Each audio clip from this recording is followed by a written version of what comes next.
wabarakatuh. Salam sejahtera untuk kita semua. Shalom. Om Swastiastu, Namo Buddhaya. Salam kebajikan. Salam NKRI. Ketemu lagi nih dengan saya Budha Mutipa di Intip TV Official.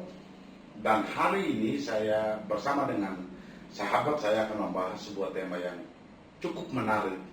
Bahkan kalau boleh kita bilang tema ini merupakan hot issue yang terjadi di Indonesia dalam 2 pekan terakhir ini, yaitu tentang kisruh di Partai Demokrat. Dan hari ini kita angkat khusus tema di mana kita akan membahas tema yang berhubungan dengan kisruh Partai Demokrat menakar peluang Mas Ahaye dengan Pak Muldoko. Kalau biasanya saya sendiri di studio, tapi kali ini saya tidak sendiri. Saya bersama dengan rekan saya, salah seorang pengurus di Intel Tipikor PHRI. Beliau adalah pengamat. Kalau di Intel Tipikor biasa kami manggil beliau dengan sebutan Mas Sony. Dan inilah sahabat saya, Mas Henry Suni. Assalamualaikum. Waalaikumsalam. Apa kabarnya, Mas? Alhamdulillah baik. Masih aktif ya dalam pekerjaan untuk membantu sesama ya. Selalu.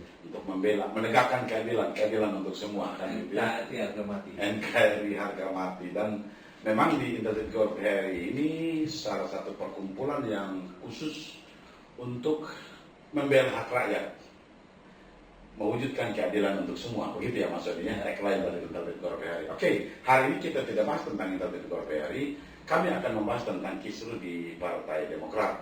Nah, pertanyaan saya, Mas, apa pendapat Mas terkait dengan kisruh yang terjadi di Partai Demokrat dalam 2 pekan terakhir ini? Ya, kalau kita sih membahas ini sebenarnya sesuatu yang sudah viral ya. Ya, betul. Jadi, tapi nggak ada salahnya lah kita coba membahas Ya. menurut versi kita. Ya, betul. Kalau menurut saya, ya biasa saja sih. Ya. Ini sebuah dinamika berdemokrasi. Saya anggap itu suatu hal yang wajar, apalagi Partai Demokrat itu salah satu partai besar yang ada di Indonesia. Ya, betul sekali, Mas. Yang penting sekarang bagaimana pengurus menyikapi kekisruhan ini. Saya percaya kalau semua pengurus, baik pihak Mas Agus maupun pihak Pak Muldoko menyelesaikan secara internal, pasti semua ini beres. Nah, itu yang menjadi kendala kita, Mas, kalau kita berbicara penyelesaian secara internal. Secara kan kepengurusan di Mas Ahaye menganggap bahwa mereka dikudeta oleh pihak eksternal, dan yang disebut sebagai pihak eksternal itu adalah Pak Muldoko, Ketua KSP. Nah, itu yang menurut saya akan menjadi berat. Nah, bagaimana kita dapat menganggapnya terjadi penyelesaian secara internal, kan begitu kan? Mungkin enggak. Mungkin menurut saya itu sulit untuk menyelesaikan secara internal. Menurut Mas seperti apa? Kalau menurut saya sih, mereka kan di dua belah kubu, Ya, masing-masing mengklaim mencintai Partai Demokrat. betul sekali. Kalau ngaku cinta Partai Demokrat, mestinya musyawarah dan menyelesaikan masalah dengan kepala dingin. Setuju, Mas. Ya, pihak Mas Agus harus legowo, undang pihak penyelenggara KLB Partai Demokrat yang dilakukan di Sumatera Utara itu. Ya, Tidak boleh ada sumbatan diplomasi. Sekalipun berbeda kubu, itulah yang saya sebut sebagai dinamika dalam berdemokrasi. betul sekali. Mestinya 2 kubu ini harus meninggalkan ego masing-masing, beda pendapat, itu suatu yang lumrah kok dalam berdemokrasi. Saya setuju sekali apa yang Mas katakan, bahwa beda pendapat itu sesuatu yang lumrah dalam berdemokrasi. Dan juga memang harus ada keinginan dari mereka untuk meninggalkan ego, sehingga penyelesaian di kisruh yang terjadi di Partai Demokrat ini harus diselesaikan dengan baik. Saya setuju sekali apa yang Mas katakan. Tapi makin hari ini kalau kita amati ya, dalam kurun waktu seminggu terakhir ini pasca KLB di Sumut, kedua belah pihak ini makin hari makin melebar jurang perbedaan antara mereka. Jadi menurut saya, apa bisa lagi dipersatukan di 2 kubu ini? Seharusnya ya 2 kubu ini bisa dipersatukan. Ya, Kalau 2 kubu ini berpikir untuk kepentingan Partai Demokrat, ya mereka harus meninggalkan ego masing-masing ya betul. dan lebih mengutamakan kepentingan Partai Demokrat. Ya, setuju. Saya yakin kalau kedua belah kubu ini mampu menyelesaikan konflik internal Partai Demokrat, akan besar dan teruji dalam menyelesaikan masalah. Betul sekali, Mas. Kedewasaan berpartai itu diuji seberapa mampu menyelesaikan masalah itu. Di situ kuncinya, saya setuju sekali dengan Mas katakan. Kedewasaan berpartai, kedewasaan berdemokrasi itu sangat ditentukan oleh kemampuan dalam menyelesaikan masalah. Saya sangat setuju dengan apa yang Mas katakan. Karena memang bagaimanapun mengurus partai itu berbanding langsung dengan kemampuan mengurus negara nanti ke depannya kan begitu kan. Kalau seandainya Partai Demokrat bisa menyelesaikan kekisruhan internal, ya saya percaya ketika mereka dipercaya untuk menjadi pemimpin bangsa ini, mereka akan mampu menyelesaikan persoalan. Saya setuju sekali. Tapi yang jadi soalnya ini gini, Mas, apa bisa Pak SBY menerima Pak Muldoko? Kan kata orang ya dalam tanda petik, Pak SBY itu kan orangnya baperan, jadi agak sulit menurut saya untuk dia terima Pak Muldoko melakukan musyawarah, itu agak berat menurut saya. Bagaimana menurut Mas? Kalau menurut saya ya nggak gitulah, ini wataknya Pak SBY. Betul. Pak SBY itu mantan presiden yang sudah teruji memimpin negara kita ini selama 10 tahun. Betul sekali, Mas. Saya yakin Pak SBY berjiwa negarawan Ya. dan terbuka untuk menerima siapapun di Partai Demokrat. Ya. Apalagi Pak SBY purnawirawan, perwira tinggi TNI, Ya. yang malang melintang dalam dunia kemiliteran. Betul. Saya percaya sekali Pak SBY akan sangat legowo untuk hal itu. Ya. Kalau soal pernyataan Pak SBY yang kecewa dengan Pak Muldoko, menurut saya suatu yang wajar kok. Iya. Nah itu dia yang kita sebut waktu sore itu juga pasca KLB Sumut mengumumkan bahwa Pak Muldoko menjadi ketua umum terpilih di KLB itu. Malam itu juga kalau saya tidak salah PSBY langsung memberikan tanggapan. Di situ memang kita lihat sekali raut kekecewaan dari Pak SBY. Bahkan dengan tegas mengatakan, saya minta maaf kepada Indonesia, saya mohon ampun kepada Tuhan karena saya telah mengangkat Pak Henry itu ya, dan lain-lain lah, pokoknya kita nggak bahas sampai ke sana. Nah, betul sekali apa yang Mas bilang. Itulah sebenarnya menurut saya salah satu bentuk kebaperan dari beliau. Dalam tanda petik, bukan berarti saya menyetujui kata orang, tapi menurut saya itu jelas sekali beliau menyampaikan kekecewaannya gitu. Nah, alih-alih nih Mas, alih-alih ya, kita menakar nih peluang antara Pak AHY dan Pak Muldoko, karena kan kita tahu sekarang ini kan masing-masing kalau saya tidak salah sudah mendaftar di Kemenkumham. Kalau Pak AHY memang dari 2020 dia mendaftar di Kemenkumham, dan saya dengar katanya juga pihak penyelenggara KLB di Sumut ini sudah mendaftar juga di Kemenkumham kan begitu ya. Nah, alih-alih nih Mas Om, siapa kira-kira yang berpeluang di antara mereka berdua? Kalau kita lihat secara hukum saat ini, Ya.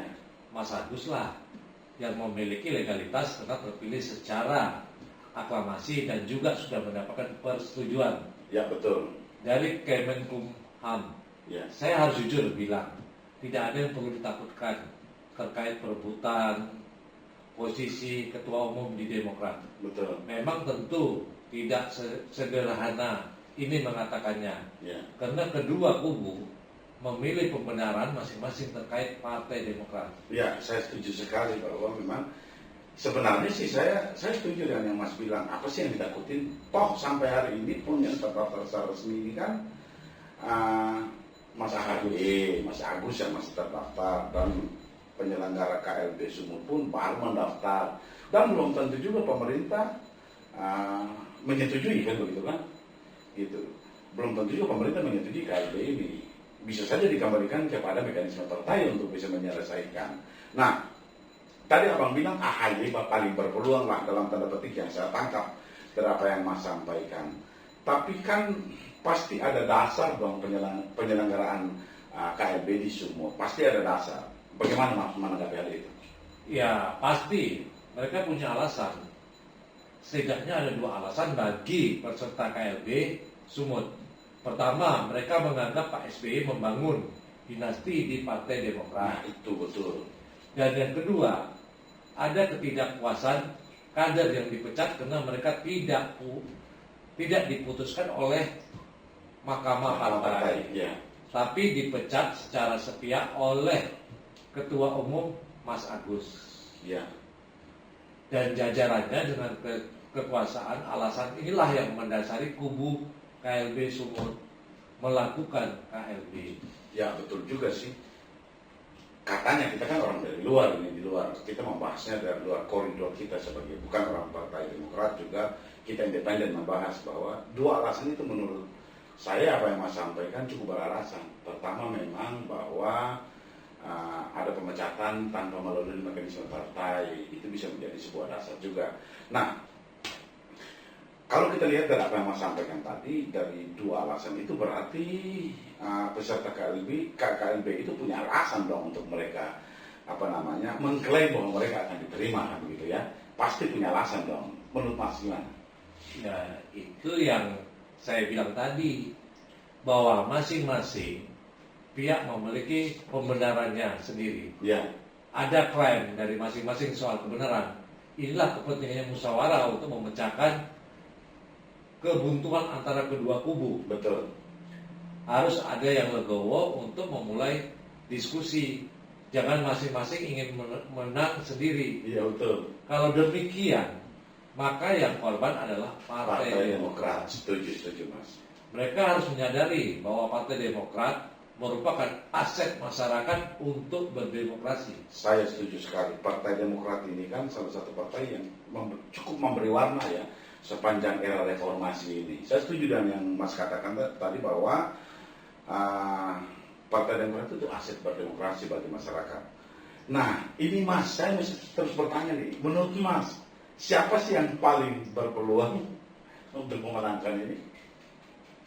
Soal siapa yang memiliki peluang lebih, itu soal lain. Iya. Sekarang kan yang memiliki legalitas dari pemerintah melalui Kemenkumham, Iya.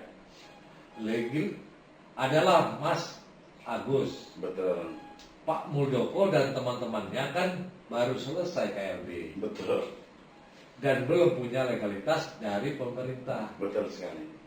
Jadi menurut saya Mas Agus gak usah takut direbut posisinya sebagai ketua umum. Pemerintah melalui Kemenkumham Ya. pasti objektif dalam memutuskan perkara ini. Saya setuju sekali. Kita percaya bahwa mereka pemerintah yaitu Kemenkumham pasti objektif. Saya setuju sekali karena bagaimanapun pemerintah tidak punya kepentingan kan. Nah, sekalipun banyak orang mengatakan bahwa pemerintah punya kepentingan, menurut saya pemerintah tidak begitu berpengaruh lah dengan kehadiran Demokrat karena saat ini kan sedang solid-solidnya nih koalisi di pemerintahan, sedang solid-solidnya, bahkan mereka menjadi koalisi yang gemuk, koalisi yang mayoritas di parlemen. Saya setuju sekali. Nah, kalau menurut Mas, kalau Pak Muldoko itu peluangnya seperti apa? Tentu Pak Muldoko dan teman-teman peserta KLB punya hitungannya sendiri soal peluang. Betul. Memenangkan pertarungan Ketua Umum Partai Demokrat, kita tunggu saja apa kata Kemenkumham. Iya, setuju. Percayakan saja kepada pemerintah. Betul, setuju sekali. Yang menentukan yang terbaik dan pasti berdasarkan keadilan untuk seluruh simpatisan. Betul. Dan pengurus Partai Demokrat. Setuju sekali Mas. Karena itu perlu bersabar. Dan apa yang diyakini sebagai kebenaran, Ya. pasti akan muncul untuk kebenaran. Jangan takut dikudeta, karena kebenaran gak pernah dikudeta. Setuju sekali, saya setuju sekali. Teman-teman, apa yang dikatakan oleh Mas Zoni bahwa kebenaran itu tidak akan pernah dikudeta. Saya setuju sekali dan menurut saya kita kembalikan persoalan ini ke Kemenkumham. Betul. Kemenkumham harus benar-benar objektif untuk menentukan siapa yang paling berhak. Entah itu Pak Ahy yang sudah punya legalitas hari ini atau Pak Muldoko yang menyelenggarakan, yang dipilih dalam KLB yang diselenggarakan di Sumut. Teman-teman, itu saja diskusi saya bersama dengan rekan saya Mas Soni. Jangan lupa subscribe, nonton sampai selesai video ini, dibagikan kepada semua orang supaya mereka mendapatkan ilmu yang bermanfaat. Karena dengan mensubscribe, dengan membagikan, dengan mengomentari video kami, Anda sudah mendukung kami untuk membangun channel ini, untuk kami terus memberikan pelajaran-pelajaran yang baik untuk teman-teman semua. Assalamualaikum warahmatullahi wabarakatuh. Salam NKRI Merdeka.